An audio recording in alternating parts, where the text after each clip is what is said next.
네, 우리 함께 은혜 받으실 말씀 찾아보겠습니다. 구약성경 사무엘상 15장 7절에서 23절에 있는 말씀입니다. 구약성경 사무엘상 15장 7절에서 23절에 있는 말씀. 저희 교회는 현대인의 성경을 보고 있습니다. 우리 스크린에 나와 있는 말씀 함께 보시면서 제가 읽어드리도록 하겠습니다. 사무엘상 15장 7절에서 23절에 있는 말씀입니다. 사울은 하월라에서부터 이집트 동쪽에 있는 숫에 이르기까지 줄곧 아멜렉 사람을 쳐서 그들의 왕인 아각을 생포하고 그 나머지 백성은 모조리 죽여버렸다. 그러나 사울과 그의 부하들은 아각과 제일 좋은 양과 송아지와 어린 양과 그 밖에 좋은 것을 모두 남기고 없애기를 원치 않았으며 다만 무가치하고 쓸모없는 것만 골라 죽이거나 없애버렸다. 그때 여호와께서 사무엘에게 말씀하셨다. 내가 사울을 왕으로 세운 것이 후회가 된다. 그가 내게서 떠나고 내 명령에 순종하지 않았다. 사무엘은 여호와의 말씀을 듣고 근심하여 밤새도록 여호와께 부르짖었다. 다음 날 아침 일찍 사무엘은 사울을 만나러 갔으나 어떤 사람이 그에게 사울이 갈멜에 가서 자기를 위해 기념비를 세우고 길갈로 내려갔습니다 하고 말해주었다. 사무엘이 사울에게 갔을 때 사울은 사무엘을 반갑게 맞으며 말했다. 어서 오시오. 나는 여호와의 명령을 그대로 수행하였소. 그렇다면 어째서 소와 양의 울음소리가 내 귀에 들려온단 말이오. 백성들이 아멜렉 사람에게서 뺏은 양과 소 중에서 제일 좋은 것은 죽이지 않고 살려둔 것이 사실이오. 하지만 그것은 백성들이 당신의 하나님 여호와께 제사를 드리기 위해서 남겨둔 것이요. 그리고 그 밖의 것은 우리가 모조리 죽이거나 없애버렸소. 듣기 싫소. 지난밤에 여호와께서 나에게 하신 말씀이나 들어보시오. 무슨 말씀이요? 당신이 자신을 보잘것없는 존재로 여기고 있을 때 하나님은 당신을 이스라엘의 왕으로 삼으셨소. 그리고 당신에게 임무를 맡기고 보내면서 너는 가서 죄인 아멜렉 사람들을 쳐서 하나도 남기지 말고 모조리 죽여라 하고 명령하셨는데 어째서 당신은 여호와의 말씀에 순종하지 않고 적의 좋은 것을 탈취하는 데에만 급급하여 여호와의 명령을 거역하고 악을 행하였소.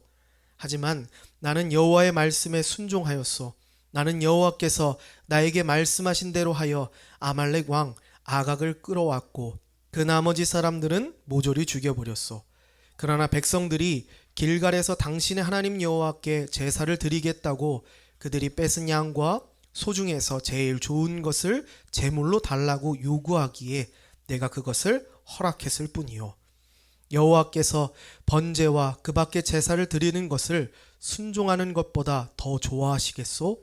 순종하는 것이 제사보다 낫고 여호와의 말씀을 듣는 것이 순양의 기름보다 더 나은 것이요.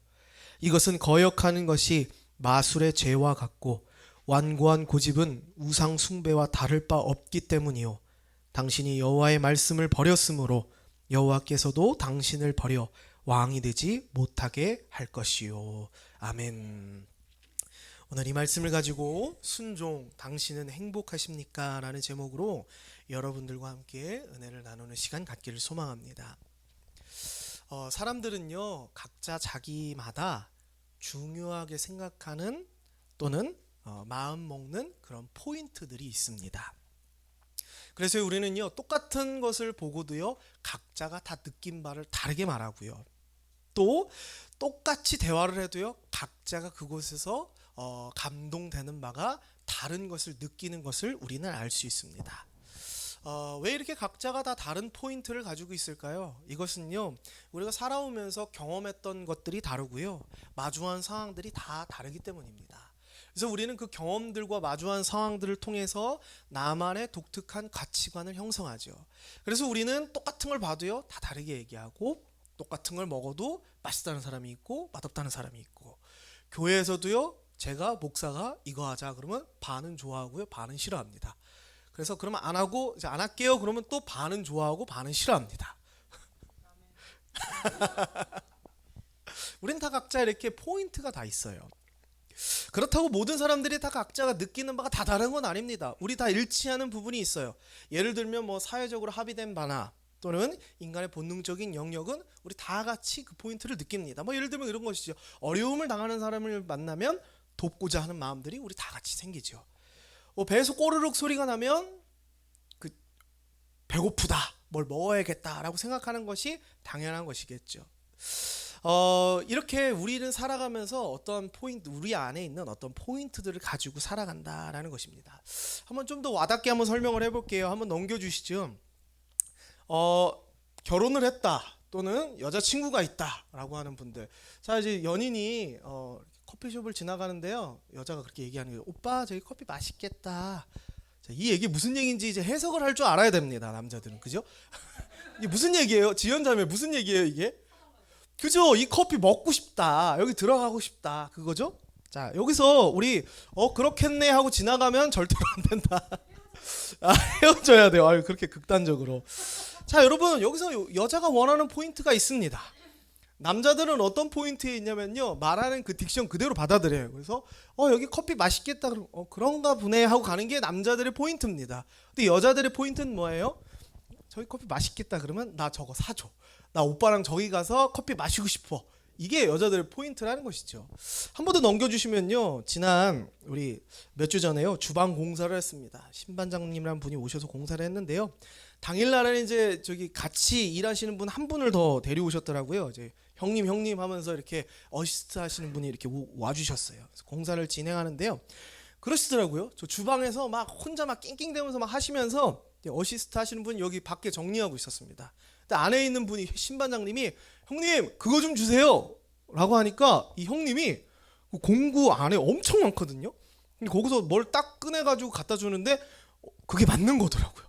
형님 그거 주세요 그랬더니 이 신반장님이 얘기하는 포인트를 이 형님은 다 알고 있더라고요. 이게 우리 관계에서는요, 각자가 다 다른 가치관과 포인트를 가지고 있지만 우리가 관계를 형성할 때는 이 포인트들을 서로 맞춰가는 것이 굉장히 중요하다. 남자와 여자 간에도 서로가 다른 포인트를 가지고 있지만 연인이 되려면, 가정을 이루려면 같은 포인트를 바라봐야 되고 같은 포인트를 이해해야 된다는 것이죠. 하물며 그냥 일을 하는 관계에서도요, 그 포인트가 있다라고 하는 것입니다. 그 신반장님과 형님이 맨날 맞는 건 아니더라고요. 형님 그거 주세요 그랬더니 딱 갖다 주시는데 다음번에는 형님 이것도 주세요 그러니까 이거 그러면서 갖다 줬는데 아이 그거 말고 그거 하니까 두 번 만에 또 찾으시더라고요. 우리 하다못해 우리 어떤 마음을 나누는 어떤 관계가 아니라 일을 하는 관계에서도 포인트는 굉장히 중요하다라고 하는 것입니다. 한 번 더 넘겨주시죠. 관계에 있어서 서로 같은 곳을 바라보는 것, 같은 포인트를 갖는 것은 매우 중요하다라고 하는 것입니다. 만약 서로 다른 곳을 바라보고 있다, 이 포인트에 대해서 이해하지 않고 하나가 되지 못한다라고 한다면 같은 길을 걸을 수 없는 것이지요. 여러분, 성경에서는요, 하나님과 우리와의 관계를 뭐라고 합니까? 어떤 저 드높은 천상에 있는 신과 그의 종속된 노예 아니면 백성 이렇게 표현하고 있나요? 아니에요. 하나님을 아버지 그리고 우리를 그의 자녀라고 표현을 하고 있습니다. 앞서 제가 예화를 드린 것처럼 피 한 방울 안 섞였어도 업무 시간 끝나면 서로 말도 안 섞는 일하는 관계여도 같은 포인트를 갖는 것, 같은 포인트를 바라보는 것은 굉장히 중요합니다. 관계에 있어서. 하지만 여러분, 하물며 세상에서 가장 친밀한 관계를 맺는 아버지와 자녀와의 관계는 어떻겠습니까? 우리가 같은 포인트를 바라보고 같은 곳을 바라보는 것은 너무나 중요한 일이다라고 하는 것이지요. 오늘 본문은요, 하나님께서 말씀하시는 포인트와 사울이 생각하는 포인트가 서로 엇갈리는 것을 보여주고 있습니다. 저는 이것을 통해서 우리에게 있어서 순종이란 무엇일까? 라는 것을 오늘 세 부분을 나눠서 한번 볼 텐데요. 첫 번째는 하나님의 포인트, 두 번째는 사울의 포인트, 세 번째는 다윗의 포인트, 이렇게 세 가지로 나눠서 함께 나눠보도록 하겠습니다. 첫 번째는요, 하나님의 포인트 헤렘이라는 것입니다. 본장 우리가 읽지 않았지만 2절과 3절에 하나님께서는 사무엘에게 이렇게 말씀하십니다. 그리고요, 사무엘은요 그것을 사울 왕에게 그대로 전달하죠. 뭐라고 얘기하냐면요, 여호와께서 이렇게 말씀하셨어. 내 백성이 이집트에서 나왔을 때 아멜렉이 그들의 길에서 대적하였으므로 내가 그들을 벌하기로 작정하였다. 그러면서 세 부상을 말씀해 주십니다. 이제 너는 가서 아멜렉을 치고 소와 양과 낙타와 나귀와 기타 가축은 물론 남자, 여자, 어른, 아이 할 것 없이 젖먹이까지 모두 죽여라 라고 말씀하셨습니다. 자, 여기 이 말을 들으면 우리 초신자들은 이렇게 생각할 수 있겠습니다. 하나님은 사랑이랐는데 왜 이렇게 잔인한 말씀을 하시지? 라고 승훈 형제는 생각할 수 있겠죠. 그죠? 우리는 다 좀 알 수도 있겠습니다. 혹은 교회를 다녔는데도 불구하고 이상하다, 하나님 왜 이렇게 잔인한 말씀을 하시지? 라고 생각하실 수 있겠습니다. 제가 좀 설명을 드릴게요. 먼저 이것부터 설명드리겠습니다. 하나님께서 사무엘과 사울에게 명령하신 하나님의 포인트는 뭐냐면요, 모조리 죽여라 라는 것입니다. 이것을 원어로 얘기한다면 헤렘, 이 헤렘이라는 뜻은 뭐가 있느냐면요, 진멸하다, 완전히 다 모조리 죽이라 라는 뜻도 있지만 한편에는 또 어떤 뜻이 있냐면요, 하나님께 완전히 구별되다 라는 성별의 뜻도 있습니다. 오늘 하나님께서는요, 아멜렉을 모조리 죽여라, 즉 진멸하라 라고도 있고요, 뒤에 어떤 뜻도 함께 쓰여져 있느냐, 성별하라 라는 뜻도 함께 사용되어진 것입니다. 제가 말씀을 드려볼게요. 이 아멜렉이라는 족속들은 어떤 족속이냐라고 하는 것을 먼저 설명드리겠습니다. 아멜렉이라는 족속은요, 야곱의 아들 중에 우리가 잘 아는 첫째인 에서의 손자입니다. 그들의 후손들이 바로 아멜렉 족속들이에요. 이들은 어디에서 주로 이제 활동했느냐, 유다 남부 광야 지역에서 유목 생활을 하거나 그 길을 지나가는 사람들을 약탈하는 것으로 살아왔던 족속들입니다. 자, 이 아멜렉과 이스라엘은요, 과거에 어떤 사건이 있었습니다. 어떤 사건이 있었느냐, 이스라엘 백성들이 이집트에서 탈출을 했어요. 자, 우리가 생각할 때는 그냥 하나님께서 이렇게 해서 이렇게 잘 됐겠지라고 생각하지만, 여러분, 이스라엘 백성들은요, 수십 년, 그들이 태어나서 살아오는 내내 이집트에서 노예 생활을 했던 사람들입니다. 이게 무슨 얘기냐면요, 뼛속까지 노예 근성이 있던 사람들이에요. 그죠? 이런 거 있더라고요. 그 강아지 앞에서 왜 이렇게 하면, 강아지가 학대를 당하면 막 이렇게 하는데, 학대를 안 당하는 강아지면 막 여기 주먹을 핥아요. 막 그런 게 있어요. 여러분, 노예 생활을 오래 한 사람은요, 손만 이렇게 올라가도 이렇게 할 겁니다. 근성이 그렇게 있기 때문이에요. 노예들은 뭘 할 줄 알까요? 일만 해요. 그리고 위에 사람이 시키는 일만 합니다. 노예들이 전쟁을 할 줄 알까요? 아니면 긴 진영을 가지고 행군을 할 줄 알까요? 추격해오는 군대와 싸우는 법을 알까요? 전혀 모릅니다. 그들은 위에 있는 주인이 시키는 일만 해왔던 사람들이, 주먹 이렇게 하면 무서워 이렇게 하는 사람들이 노예였어요. 이스라엘 백성들은 그랬습니다. 근데요, 이 이스라엘 백성들이 하나님의 큰 은혜를 경험하고요, 이집트를 탈출했습니다.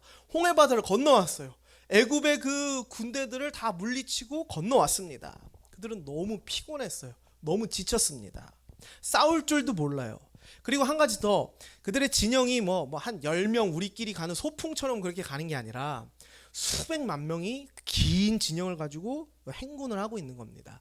여러분, 군대 다녀오신 분들은 행군해봐서 알겠지만, 첫 번째 선두 그룹은 어떤 사람들이 갑니까? 리더들. 우리 장교 출신, 그죠? 리더들, 그리고 체력이 좋은 사람들, 그런 사람들이 맨 앞에서 선봉으로 앞으로 가죠. 그럼 맨 뒤에는 누가 갑니까? 뭐라고요? 터지는 사람, 나고자들, 그리고 좀 병든 사람들, 그리고 좀 지쳐있는 사람들, 그런 사람들이 이제 처지겠죠. 자, 이스라엘 진영도 어땠을까요? 앞에는 리더인 모세, 그리고 체력이 좋은 젊은이들이 막 앞에서 막 이끌고 나갔겠죠. 그리고 제 맨 뒤에는 누가 있었을까요? 가장 약하고 연약하고 나이가 들고 병자들, 어린이, 노인, 여성, 그리고 병자들이 제일 후미에 있었습니다. 이 아멜렉이라는 이 족속들이 어떤 일을 했냐면요, 피곤하고 지쳐있는 이 이스라엘 백성들을 공격을 했는데요, 기습 공격을 했는데, 어디를 공격했느냐, 선두에 있는 그룹을 공격한 것이 아니라 후미에 있는 여성과 어린이와 노인들과 병자들이 있는 그룹을 쳤다라고 하는 겁니다. 여러분, 이거 약간 야비한 일이죠. 그죠? 싸움에 있어, 물론 뭐 싸움에 있어서 야비하고 그런 건 없지만 그래도 정면 승부가 아니라 가장 약한 부분을 쳐서 비겁하게 싸움을 건 것이지요. 이스라엘 백성들은 이 일로 인하여서 수많은 사람들을 잃었습니다. 그리고 그들의 진영은 흩어졌고요, 혼돈되었습니다. 하나님께서는요, 국가를 세우시고 그리고 이스라엘의 제1적대국을 누구로 지명하셨느냐? 아멜렉이다 라고 지정하신 것입니다. 그리고 그들을 진멸할 것을 선언하셨고요. 또 두 번째, 무슨 뜻이라고 했죠? 성별한다는 뜻도 있다 그랬죠. 그래서 무슨 얘기냐? 아멜렉 족속은 다른 용도로 사용하는 것이 아니라 내가 이스라엘 백성들을 구원하는 하나님이다 라고 하는 것을 보여주는 용도로 사용되는 것이다. 성별, 구별되었다라고 하는 것이죠. 여러분, 양치컵에다가 한번 물 담아가지고 마셔보신 적 있으세요? 양치컵을 깨끗하게 닦고 거기다 이렇게 물을 마셔보신 적 있으세요? 없으시죠? 저는 해봤거든요. 되게 이상합니다, 기분이. 분명히 퐁퐁으로 해가지고 닦고 물을 마셨는데도 이걸 내가 양치할 때마다 맨날 썼던 컵인데? 라고 하는 그 이상한 찝찝함이 있어요. 여러분, 똑같습니다. 다른 용도로 사용할 수 없다는 거예요. 양치컵은 양치컵 용도로만 사용할 수 있죠. 하나님께서 아멜렉을 모두 죽여라, 진멸하라 라고 하는 것은요, 너희들 이 아멜렉을 다른 용도로 사용하지 말아라. 하나님께서 진멸하시고 하나님께서 심판하시는 용도로 내가 사용할 것이다 라고 선언하신 것이다 라는 것입니다. 정리해 볼게요. 하나님의 포인트는 뭐였습니까? 이 사건에서 하나님의 포인트는 헤렘, 진멸하라, 성별하라는 것이 하나님의 포인트였습니다. 두 번째로 볼까요? 사울의 포인트, 기념비라는 것입니다. 사무엘도 이 말을 들었고요, 사울도 이 말을 들었습니다. 그리고 사무엘은 각 자기의 자리에서, 사울은 자기의 자리에서 이 일을 실행하는데요, 결과를 들었습니다. 결과가 이상한 결과가 나왔어요. 어떤 결과가 나왔냐면요, 9절에 이런 말씀이 있습니다. 사울과 그의 부하들은 아각과 제일 좋은 양과 송아지와 어린 양과 그 밖에 좋은 것을 모두 남기고 없애기를 원치 않았으며 다만 무가치하고 쓸모없는 것만 골라 죽이거나 없애버렸다. 하나님께서는 아멜렉을 진멸하라고 하셨는데요, 그 포인트로 말씀하셨는데 사울은 전혀 다른 포인트에 지금 생각이 가 있습니다. 마음이 가 있습니다. 그리고 하나님 말씀을 자의적으로 해석해요. 지 맘대로 해석하기 시작합니다. 그래서요, 그 왕 아각을 죽이지 않아요. 그리고요, 왜 죽이지 않았을까요? 얘를 데려와가지고 백성들 앞에서 선전을 해야지 자기가 엄청 위대한 왕이 되잖아요. 그죠? 그리고 백성들 앞에서 이렇게 탁 죽여야지 퍼포먼스적으로도 정치적으로도 사용할 수 있지 않습니까? 그래서 데려온 겁니다. 생포했습니다. 그리고요, 질 좋은 것들은, 값어치 나가는 것들은 살려가지고 돌아왔어요. 명분은 이겁니다. 뭐라 그러냐면요, 아주 치사해요. 자기가 하나님께 예배를 드린다고 가져온 것도 아니라요, 백성들이 하도 쫄라가지고, 하나님 앞에 제사들이 하도 쫄라가지고 내가 그걸 허락해줬다, 그래서 데려왔다, 이렇게 얘기합니다. 그러면서 사무엘이 사울을 찾아갔는데 사람들이 얘기하죠. 여기 사울왕 없습니다. 어디 갔어요? 그랬더니 지금 자기를 위한 기념비를 세우려고 거기 길갈로 내려갔습니다. 하나님의 포인트는 진멸과 성별이었는데요, 사울의 포인트는 그게 아니었습니다. 자기 업적을 쌓는 것이었어요. 자기의 왕권을 강화하는 것이었습니다. 나 위대한 왕이야 라는 것을 자랑하고 드러내길 원하는 것이었다는 것이지요. 결국 어떻게 됐습니까? 사무엘이 와가지고요, 사울을 막 혼내죠. 그러면서 아주 유명한 말이 나옵니다. 순종하는 것이 제사보다 낫고 여호와의 말씀을 듣는 것이 순양의 기름보다 더 나은 것이요 라는 말씀이 나옵니다. 여러분, 여기에 계신 여러분들이라면 하나님 말씀에 순종하고 싶은 마음들이 있지 않습니까?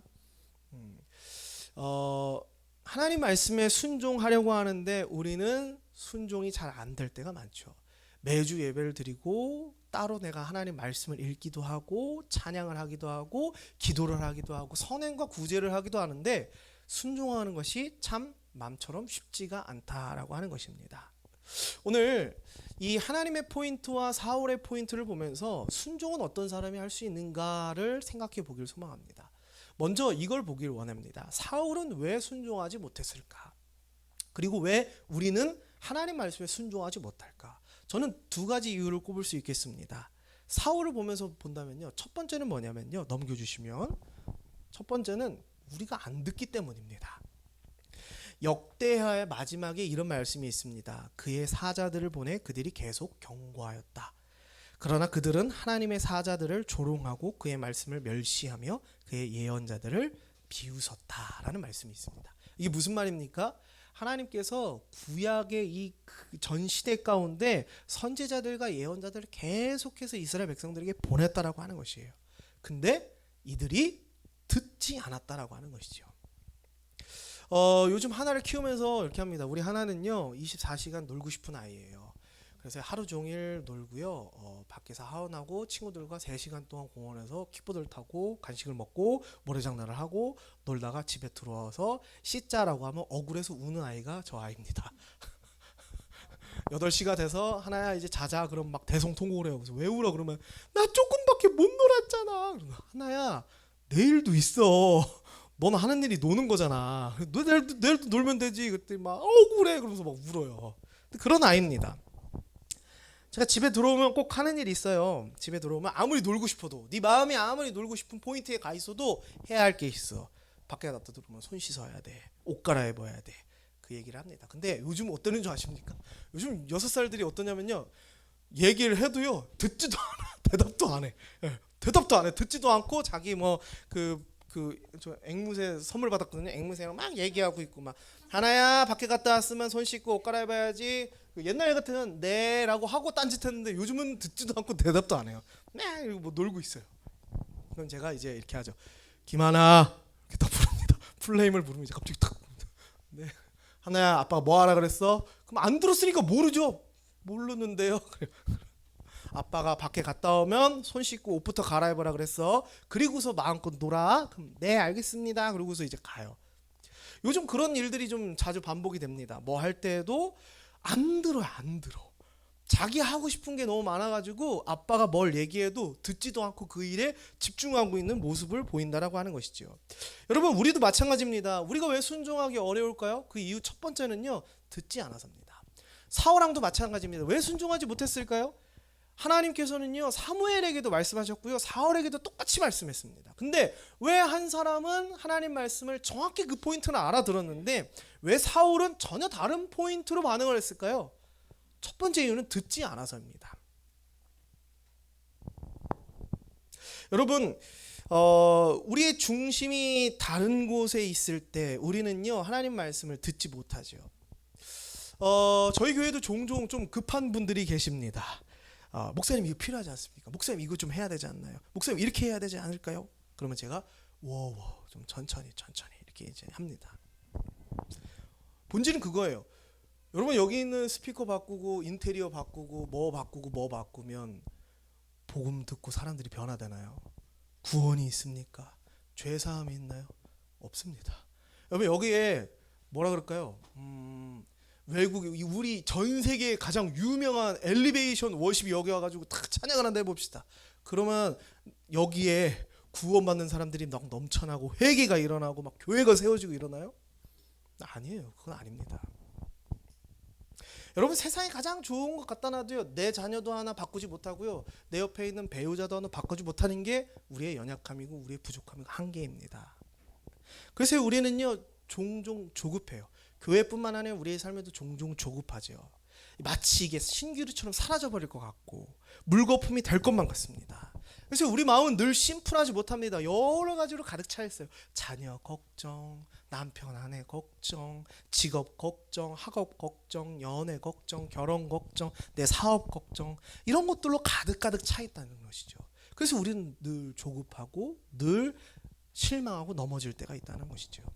여러분 제가 모르겠습니다. 다 저의 인생 같지는 않으니까 여러분 각자가 다 느끼신 바가 있겠지만 보통 한 30 중반만 돼도 이거 알 것 같아요. 내 인생 내 마음대로 안 되는구나 라고 하는 거 30 중반만 돼도 깨달을 수 있을 것 같습니다. 여러분 인생 그렇게 마음처럼 쉽게 됩니까? 쉽게 안 됩니다. 여러분 20대도 안 됐는데 병으로 세상을 뜨는 꿈 많은 청년들이 얼마나 많은 줄 아십니까? 그들은 그걸 알았을까요? 몰랐죠. 어떤 제가 유튜브 하는 여자 청년인데요. 희귀병에 걸렸어요. 그래가지고 몸에 근육이 점점점 없어져요. 아마 여러분들도 아시는 삐루빼루인가 그분 있는데 그분 참 유학도 가고 막 그냥 탄탄대로가 다 돼 있는 친구였더라고요. 근데 갑자기 원인 모를 병이 찾아왔어요. 그래서 그는 누가 옆에서 24시간 도와주지 못하면 살지 못하는 사람이 되었습니다. 그럼에도 불구하고 막 희망을 가지고 살아가고 있는 그 모습을 나눠주는 그런 친구예요. 여러분, 그 친구는 그렇게 될 줄 알았겠습니까? 몰라요. 우리도 앞에 어떻게 될지 모릅니다. 그래서 우리는 늘 조급할 때가 있다라고 하는 것이지요. 하지만 여러분, 우리가 예수를 믿는다라고 하는 것은 그 조급함이 사라지는 것입니다. 왜냐? 내가 안달이 나도 내가 해결할 방법이 없다라는 것을 고백하는 것이죠. 그리고요, 나를 이렇게 창조하셨고 이 모양 이 꼴인 나이지만 지금도 나를 살게 하시고 운행하시며 지금도 나에게 때마다 은혜를 베풀어 주시는 하나님을 인식한다면 우리는 조급할 필요가 없습니다. 하나님께서 내 학업도, 내 직장도, 내 가정도, 내 연애도, 내 결혼도, 내 자녀들도 하나님 손에 달려있다. 나는 알 수 없지만 내가 이 세상에 제일 좋은 걸 가지고 내 자녀에게 줘도 내 자녀도 변화시키지 못하는 한계 있는 나이지만 하나님이 그 일을 시작하신다면 하나님은 그 일을 하실 수 있는 분이다라고 한다면 우리는 조급할 필요가 없다라고 하는 것입니다. 하나님 손에 맡겨드리면 되는 것이죠. 여러분, 우리가 이런 고백을 할 수 있을 때 우리는 순종할 수 있습니다. 하나님 말씀을 들을 수 있다라고 하는 것이죠. 내 소리에 집중하지 않을 수 있다라고 하는 것이죠. 하나님께서 하나님의 일을 하신다라고 하는 고백이 우리 안에 있을 때 우리는 그의 음성을 듣기 시작한다는 것입니다. 넘겨주시죠. 두 번째, 사울은 왜 순종하지 못했고 왜 우리는 순종하지 못할까요? 내가 왕이기 때문입니다. 사울은 어땠습니까? 그의 처음은 어땠나요? 자, 여러분, 우리의 왕으로 이제 사울이라는 사람이 왕으로 선정됐습니다. 그랬더니 사람들이 다 뒤돌아봤는데 아무도 없어요. 짐들 사이에 숨어 있습니다. 사람들보다 한 움큼은 더 클 정도로 기골이 장대한 사울이었는데요. 부끄러워서 숨는 찌질한 사람이 사울이었어요. 근데 지금 어떻게 됐습니까? 하나님이 그를 세우셔서 이스라엘의 위대한 왕으로 세우셨습니다. 근데 그는 하나님이 자신의 삶의 왕이 아니라 자기가 왕이 되기 시작했죠. 그의 말년은 아주 추잡합니다. 조그마한 소년에게 질투를 느끼는 추잡한 말년을 보내지요. 오늘 본문에서도요, 그는요 뭐하기에 포인트를 두고 뭐하기에 힘썼습니까? 내가 가장 강력한 왕이 될 거야 라고 하는 것에 포인트를 두고 있었다라고 하는 것입니다. 여러분은 어떠십니까? 나도 그렇지 않습니까? 여러분도 그렇지 않습니까? 여러분이 최고가 되고 싶지 않나요? 여러분이 세상에서 최고는 못 돼도 내 인생에서 내가 최고가 되고 싶지 않습니까? 그러면서 교회에 오면 또 이렇게 얘기하죠. 하나님 말씀에 순종하길 원합니다. 여러분, 그러면 인생의 키를 하나님께 드려야 되는데 여러분의 인생 키는 여러분이 쥐고 싶잖아요. 그래서 순종이 어렵다라고 하는 것입니다. 여러분 한번 생각해 보십시오. 여러분의 어떤 선택도 어떤 결정도 어떤 판단도 누가 내리고 있는지라는 것입니다. 어쩌면 내 안에서 내가 왕으로 군림하고 내가 왕의 자리에 앉아 있을 수도 있다라는 것이지요. 앞서서 말씀드린 것처럼 여러분이 왕의 자리에 앉았을 때 여러분은 여러분의 인생을 구원할 만큼 능력 있는 왕인가요? 여러분이 왕의 자리에 앉았을 때 여러분은 여러분의 죄를 용서하고요, 여러분의 인생을 탄탄대로에 올려놓고요, 여러분의 생각과 여러분의 마음먹은 대로 여러분의 주변에 있는 상황과 환경들을 모두 컨트롤할 수 있을 만한 능력을 가지고 계십니까? 여러분, 우리 중에 아무도 그런 사람 없습니다. 아니, 이 땅에 있는 모든 사람들 어떤 사람도 그런 능력을 가진 사람은 없습니다. 그러기에 우리는요, 내 마음속에 있는 왕좌의 자리에 내가 올라와 앉아 있는 것이 아니라 하나님께 그 자리를 내어드려야 된다는 것이죠. 그럴 때 우리는 순종할 수 있습니다. 하나님이 왕이 되신다면 우리는 소망이 있지요. 내가 왕좌에 앉은다면요, 우리 인생 소망을 꿈꾸기 참 힘들 것입니다. 하지만 나를 구원하시고요, 나에게 충만히 채워주시고요, 심지어 양을 치던 초라한 소년을 한나라의 위대한 왕으로 수천 년이 흘러도 우리의 입속에서 그 이름을 지을 때에도 데이비드라는 이름을 짓게 만들 정도로 위대한 왕으로 세우신 분, 그 예수님께서 나의 마음의 왕좌에 앉으신다면, 내 삶의 왕이 되어주신다면 우리의 삶은 그제서야 소망이 있다라고 하는 것입니다. 마지막으로 이 말씀 드리고 마치려고 합니다. 다윗의 포인트, 다윗은 행복한 사람이었다라고 하는 것입니다. 사울은요, 자신의 업적을 기리기 위해서 삶의 왕좌에 오르고요, 기념비를 세웁니다.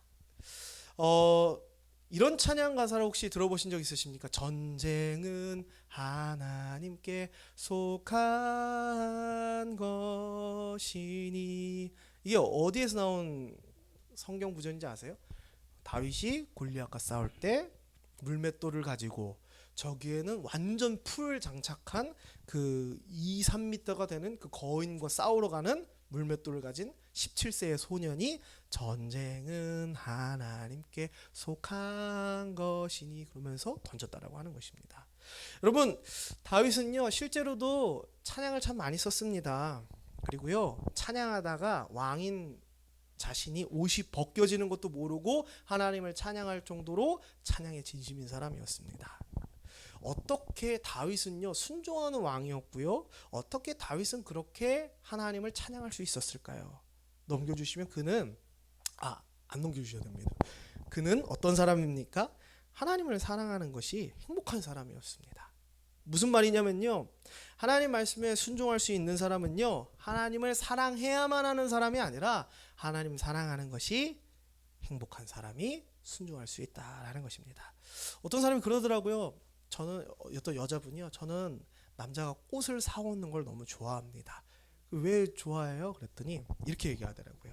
그냥 꽃을 줘서가 아니라 이 남자가 꽃집에 들어가고 꽃을 고르고 그 꽃을 사서 나를 만나러 오는 내내 지하철에서 그걸 들고 오는 창피함을 감수하고 나에게 꽃을 준다라고 하는 이것이 너무 기쁘다는 것이에요. 실제로 우리 남자들에게, 우리 보성형제의 꽃은 어떤 의미입니까? 이건 먹을 수도 없고 이걸로 가지고 놀 수도 없고 이걸 뭘 어떻게 해야 되는지도 모르겠고 우리에겐 별 의미가 없어요. 나만 나쁜 사람. 남자들은 별 의미 없습니다. 꽃이 그냥 뭐 있으면 있고 없으면 없고 이걸 뭐 먹을 것도 아니고 뭐 가지고 놀 것도 아니고 뭐 그죠? 이걸 그 꽃을 갖다 칼싸움을 할 것도 아니고 별 의미 없습니다. 있어도 그만 없어도 그만이에요. 근데 누가 좋아합니까? 내 아내가 좋아해. 내 여자친구가 좋아하는 거예요. 그리고 그 여자친구가 뭐라고 얘기하느냐? 나는 너가 꽃을 주는 것도 좋지만 너가 창피하면 무릅쓰고 꽃집에 들어가고 그 꽃을 막 품고 날 만나러 오는 그 과정이 너무 예뻐. 그래서 꽃을 받는 게 너무 예뻐 그런다고 해봅시다. 여러분, 우리가 남자들은 어떨 때 그 여자친구나 아내의 말에 순종하고 그 말을 이해할 수 있을까요? 이 사람의 행복이 나의 행복이 될 때 나는 기꺼이 그렇게 할 수 있다라고 하는 것입니다. 여러분, 순종도 그렇다라고 하는 것이죠. 해야만 하기 때문에 하는 것은요 순종이 아닙니다. 여러분, 다윗은 어떻게 순종했을까요? 하나님 말씀에 어떻게 그 포인트에 합당한 삶을 살았을까요? 어떻게 같은 곳을 바라봤을까요? 그걸 바라봐야만 하기 때문이 아니라 그걸 바라보는 것이 너무 행복한 사람이었기 때문입니다. 그래서 다윗은 순종할 수 있었던 것이에요. 여러분, 만약 여러분이 다윗 17세의 다윗이었다고 해봅시다. 너 물맷돌 가지고 저 골리앗이랑 싸워라고 한다면 여러분 어떻게 할까요? 바지에 오줌 싸면서 갈 겁니다. 아씨 어떻게 해? 그러면서 막 가가지고 막 어떻게 해요? 막 해 던져 막 이러면서 할 겁니다. 근데 다윗은 어떻게 합니까? 그게 행복해요. 그러니까 사울이 말립니다. 야, 너 그렇게 가면 큰일 난다. 갑옷도 있고 방패도 가지고 그렇게 갈 때 필요 없습니다. 저는 가겠습니다. 여호와의 이름만 가지고 가겠습니다. 그것이 행복한 것이에요. 그러니까 그렇게 순종할 수 있었다는 것입니다. 여러분, 이런 다윗도요 하지만 범죄합니다. 우리아의 아내 밧세바를 범하였죠. 하나님과 다윗의 포인트가 엇갈린 적이 있다라고 하는 것입니다. 근데 여기서 중요한 부분이 있습니다. 오늘 사무엘과 사울처럼 다윗에게도요 나단이라는 선지자가 갑니다. 그리고 얘기하죠. 다윗 왕이요 얘기하면서 당신이 나쁜 놈입니다 라고 얘기합니다. 여러분이 한번 왕이라고 해봅시다. 여러분이 불륜을 저질렀어요. 아주 수치스러운 일을 저질렀죠. 근데 이 선지자 한 명이 와가지고 그 죄를 막 까발리면서 저에게 막 손가락질하면서 소리를 지르는 겁니다. 지금 궁 안에서. 그럼 여러분 어떻게 할까요? 당장 데려가서 목을 쳐라 이렇게 하겠죠. 그죠? 그러면 아무도 모르는 겁니다. 근데 어떻게 합니까? 사울은 그렇게 했죠. 내가 언제 그랬습니까? 얘네들이 이렇게 시켜가지고 이랬고요. 저는 그런 일에 가담한 적 없습니다. 이렇게 했죠. 근데 다윗은 어떻게 합니까? 그 자리에서 옷을 찢고 무릎을 꿇고 엎드리면서 하나님을 회개한 겁니다. 뭐가 다릅니까? 사울은요 여전히 하나님과 포인트가 엇갈리고 있습니다. 하지만 다윗은 엇갈릴 때에도 하나님 말씀이 들을 때 들었고요. 자신의 왕자에 자기가 올라 있는 것이 아니라 하나님이 왕자에 올라 계셨고요. 그 하나님의 말씀 드릴 때 그 포인트를 맞추기 시작했다라고 하는 것입니다. 여러분, 난 왜 순종이 안 될까? 난 왜 회개가 안 될까? 다른 사람들 보면 회개하면서 막 눈물 흘리면서 막 삶이 변하는 사람들도 있다는데 왜 나는 그냥 맨날 이럴까? 여러분 하나님과 함께하는 삶이 행복하지 않아서 그렇습니다. 봉사하고 헌신하고 기도 생활하고 성경 읽고 구제하고 선행 베푸는 것 해야 하는 거 다 알죠. 여러분 해보지 않았습니까? 어렵지 않습니까? 새벽 예배 한번 해봐야지. 나 가정 예배 드려봐야지. 나 뭐 기도 생활을 해봐야지. 나 어떤 봉사 헌신을 한번 작정해봐야지. 여러분 해보고 1년도 못하는 내 자신을 바라보지 않았습니까? 1년이 뭐예요? 3일도 못할 때도 있지 않습니까? 너무 어려워요. 왜 어려울까요? 해야만 하기 때문에 어려운 겁니다. 그 일이 행복하면 그 일은 어려운 것이 아니라 그냥 나의 삶이 되어지는 것입니다. 우리 교회 원로 분들이 계세요. 우리 보성 형제와 우리 선주 성도님. 이 원로 분들이 그런 얘기를 하더라고요. 목사님, 이제 저희 교회 주보를 한번 만들어 볼까요? 예, 좋아요. 어떤 그 만들어 볼까요? 지금도 만들고 있는데 그랬더니 잘 못 알아듣더라고요. 예, 이렇게 만들어 봐요. 그래서 우리 홈페이지도 만들어서 한번 올려 봐요. 그래서 근데 2024년부터 지금까지 매주 한 번도 안 빠지고 제가 올리고 있었어요. 그랬더니 우리도 몰랐는데 그걸 하고 있었어요? 그래서 그러더라고요. 우리 교회 홈페이지 있는지 몰랐죠? 아무도 안 봅니다. 아무도 안 봐요. 근데 저는요 2024년부터 하루도 안 빠지고 그걸 올렸습니다. 왜 올렸을까요? 그거 올리는 게 행복하니까요. 목회하는 게 행복하니까. 그래서 그게 순종이 아니라 뭐 어떤 나에게 해야 되는 일이 아니라 그건 나의 삶이 되어버린 것입니다. 여러분 개척교회만 그런 것이 아닙니다. 여러분의 인생도 그렇습니다. 여러분 하나님께 순종하는 것은요 해야만 하기 때문에 하는 것이 아닙니다. 그 일이 나에게 행복할 때 가능한 것입니다. 순종하고 싶으십니까? 하나님 말씀 따라가고 싶으십니까? 그럼 여러분에게 먼저 질문하십시오. 나는 행복한가? 이 길을 가는 것이? 난 이 길을 가는 것이 정말 즐거운가? 라고 고민해 보십시오. 만약에 여러분들이 그렇지 않다면 그 의무들을 좀 내려놓으시길 바랍니다. 내려놓으시길 바랍니다. 그리고 먼저 하나님과의 관계를 점검해 보십시오. 하나님과 즐거운 관계, 행복한 관계들을 만들어가며 그리고 그 관계 속에서 여러분들이 순종함으로 나아갈 때 하나님께서는 여러분의 인생 가운데 놀라운 일들을 이뤄가실 줄 믿습니다. 우리 이 시간 함께 좀 찬양하기를 소망합니다. 우리 찬양팀